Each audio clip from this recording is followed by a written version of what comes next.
go how you want them, your goals are not going to be achieved. Goal setting is all great and fun, and I love it, but it's hard work too. Your goals should be 50% of the time just out of your reach. You shouldn't achieve all of them. They should be BHAGs, I mentioned that last time. If you haven't heard that before, big, hairy, audacious goals. They should be things that you really have to stretch for. So for some of you, this challenge might be a walk in the park. For some of you, it's going to be hell hard. But if you're not persistent and you don't go into it with determination, you're actually cancelling yourself out today. And you're all in it to win it, right? That is me. That 12-step method you've got written in your paperwork, it should be applied to every single thing that you do within the next 60 days.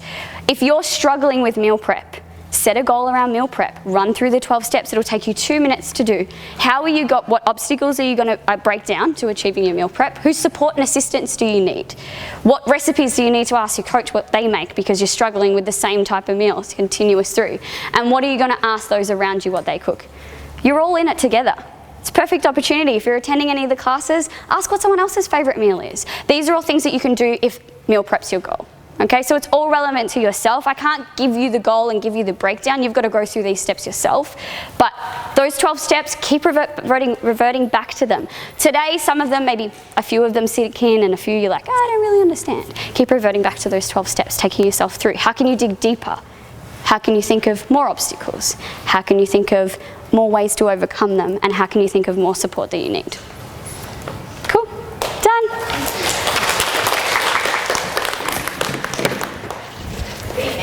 And sorry. I forgot I was mic'd up. Yeah. No, that was a bit lazy of me. I was just like, do it all for me. So there, and you can either put that in your pocket or you can put it in your... Oh, can I put it in my pocket? Yeah, that's okay, fine. Cool.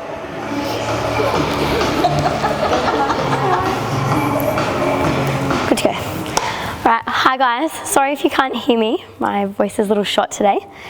I guess another way of really making yourself accountable, Amanda has created these amazing accountability cards, which all of you should have on your chair.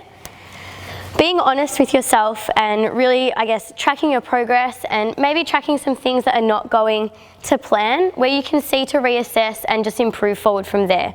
There's no right or wrong with your accountability cards, but just being honest with yourself and really seeing, I guess, some room for improvement or some specific areas, whether it's your sleep, whether it's your balance between your training and your work, that are really having big impacts on your goal. So we're just going to go through to how we're going to work with our accountability cards. So if you can grab your accountability card out for me.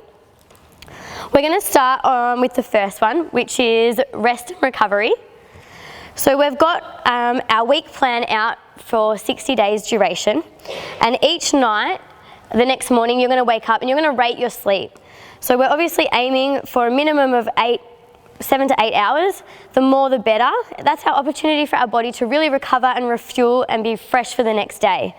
So the next morning you wake up, you're going to add a smiley face or a sad face in that box. With the sad face, it's not saying that you've done something wrong, it's just saying there could potentially be room for improvement. So whether it's a longer duration that you need to obtain, whether it's getting to sleep sooner if you're tossing and turning, or if you're waking up constantly during the night.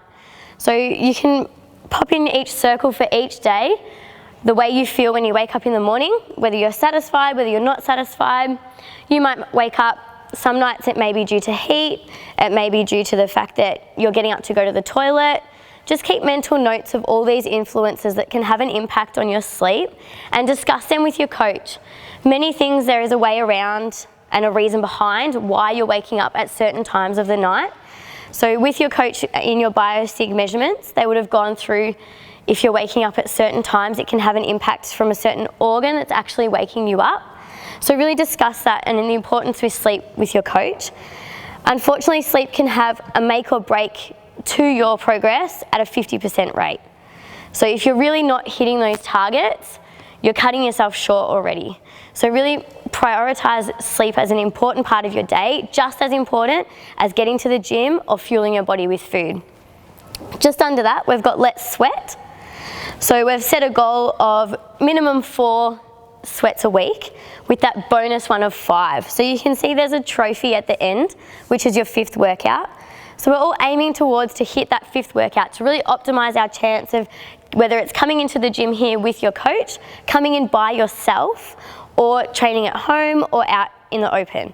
Really hitting that 5th sweat, really, I guess, keeping you on track each week and really monitoring your timetable and really hitting those marks. If you flip over the back for me, time to refuel.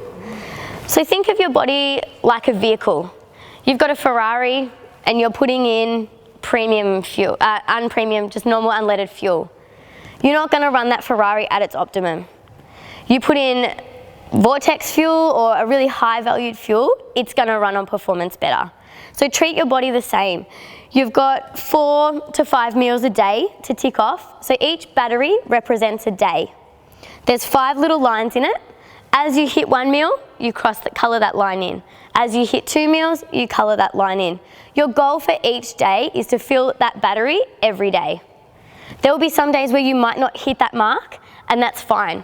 Take a mental note of why you haven't and the influences around that, whether it's work, whether it's underprepared, whether it's you were unwell, or what it may be. Just keep that in the back of your mind and discuss those, I guess, road barriers with your coaches.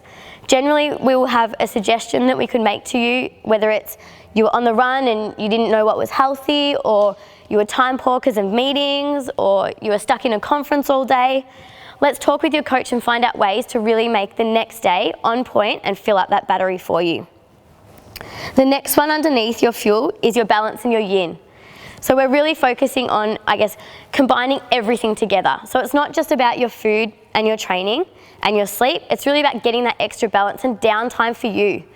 So a lot of people today's life is go, go, go, go, go, and no stop. And everyone has loads of things to do. But for the next 60 days, try and prioritize yourself, whether it's hitting up a yoga studio, taking a yoga class, doing some meditation. You can do it in your own house. It can take 10, 15 minutes a day to really just stop, analyze where you're feeling and how your day's been. Prepare yourself for the next day. Whether you come in 10 minutes early and take a stretch or do some mobilizations, chat to your coach. They can give you that information that you need to really, I guess, bring you down and get you to stop just for 10 minutes a day and assess how you're actually feeling so you're not just on the go. So guys, does anyone have any questions about how to fill out their accountability card? So filling in the battery day by day. Balance with yin and yoga is a tick. If you hit that balance that day, tick it off. Your rest and recovery is a smiley face or a sad face. And your sweat, tick it off when you get to that trophy. Give yourself an acknowledgement of, hey, I've smashed this week and that's awesome. We want you to bring these in with us when you have your coaching, when you have your sessions with your coach, so we can have a look at whether you're hitting your meal marks, whether you're undersleeping, or if you've got everything on point, that's amazing. So don't take anything negative away from your card. It's just assessing where you're at and how we can get you to that next step, which is a bit better forward. Working with your accountability card is also, I guess, a visual feedback to yourself.